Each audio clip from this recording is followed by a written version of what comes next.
Professor Porter? Hi. Hello, hi. Nice to meet you. My name is Stefan. I'm an ISS student, and I read that you teach a course called Putting the World on a Couch. Is that correct? That is correct. Do you have 2 minutes for me? Please, have a seat. Thank you. So, what is the course about? The class is about using psychoanalytic theory to read films very closely to see what they might have to say about international events. Yeah. The way that we use film, however, the way that we analyze them is different than a lot of other classes that might use films to echo or represent issues that are covered in the class. What I try to do in the film is to show how psychoanalytic theory actually allows us to unearth an embedded or even an encrypted commentary, so that by only reading the film from a psychoanalytic perspective, might we see what it has to say about a specific event that might not even be directly represented in the film. And you say psychoanalytic perspective. I'm not quite sure what you mean. By psychoanalytic perspective, I really mean using various theories developed by psychoanalysts to help us understand what motivates people to act in certain ways. The interesting thing about our class is that we don't even read Freud. Oh, wow. So the originator, so to speak, of psychoanalytic theory is recognized. We have do engage with some theorists who obviously talk and have been informed by Freud's theories, but I'm more interested in a particular set of theories developed by some French-Hungarian psychoanalysts who whose work has great relevance for what it is that we want to do, because it looks at the repercussions and consequences of silence. Yeah. So when you say psychoanalysis, we're talking about some sort of psychology, is that correct? We're talking about a way of understanding how the psyche responds to trauma. Oh, wow. So what are like the concept of the themes that we're gonna discuss in the class beside like these psychoanalytical theories? Well, we understand what constitutes a trauma and how traumas can sometimes lead to symptoms where it's difficult to articulate or speak about something. Now, Freud has understood all of this as a result of a particular axiom of human development. Yeah. That's not appropriate in terms of an international studies class, because the way children are raised in India is not the same that they've been raised in Vienna in the 19th century, or late 19th century, early 20th century. And so that was always a problem for using psychoanalysis in the examination of international phenomenon. That theory was not applicable.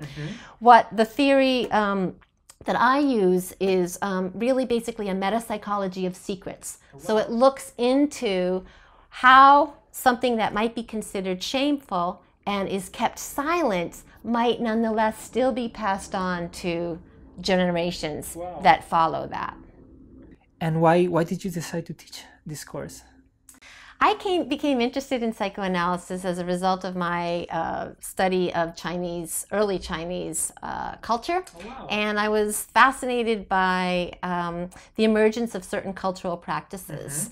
And I found that using psychoanalysis, especially this idea that certain shameful secrets might be repressed and nonetheless passed on, was very helpful for me to explain the emergence of various practices in Chinese society and culture.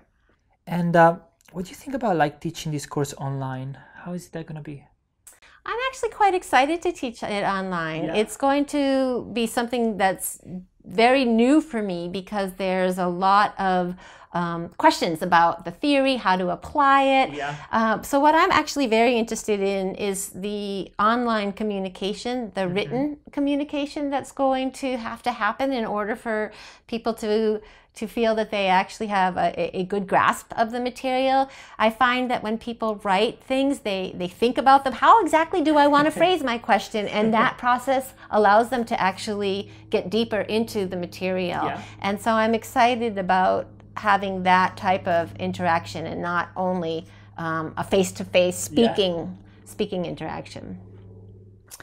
So I have another question. I've been asking to other professors, what does social science mean? Just because I mean, the course, it's called, the degree is called Integrated Social Sciences, but I'm not quite understand if I still have to understand how everything comes together. So what does it mean? What does social science means to you? Social science means to me the study of social phenomenon. And the science really has to do with the rigor with which we approach our examination, the types of questions we ask, the assumptions we bring to that, and how we might identify a means of responding to it. What's great about the Jackson School is that we very much prize and encourage this integrative or interdisciplinary approach, so that even if you're asking a question about why a certain event occurred, you might still draw on literary sources or on YouTube videos or on statistics about, you know, having to do with that type of phenomenon. So we are able to integrate and be able to understand the human condition, behaviors that lead to the experience of great important events that define us. And going back to psychoanalysis, why does psychoanalysis actually matter? I mean, it sounds beautiful, but I'm not quite sure if I understand how does it reflect back to everyday life.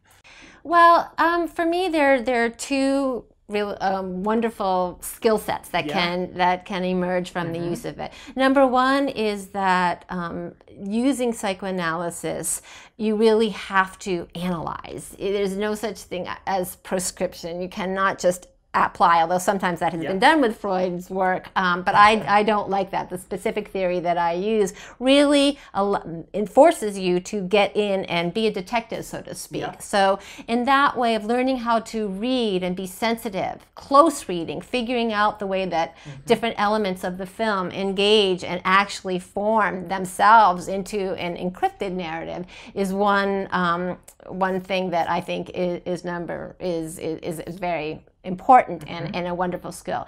And the second thing is that I feel that once we actually are able to see how that type of reading ultimately unveils a deeper ideology that's embedded in the text, we can have more empathy.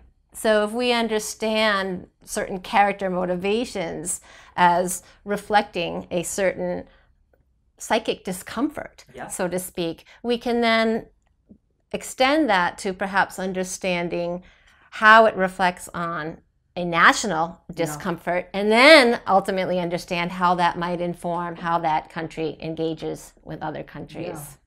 Well, this was very helpful, and it was a pleasure to meet you. Oh, I hope to have you in my class one day. I will be there. Thank you. Take care. Ciao. Bye-bye.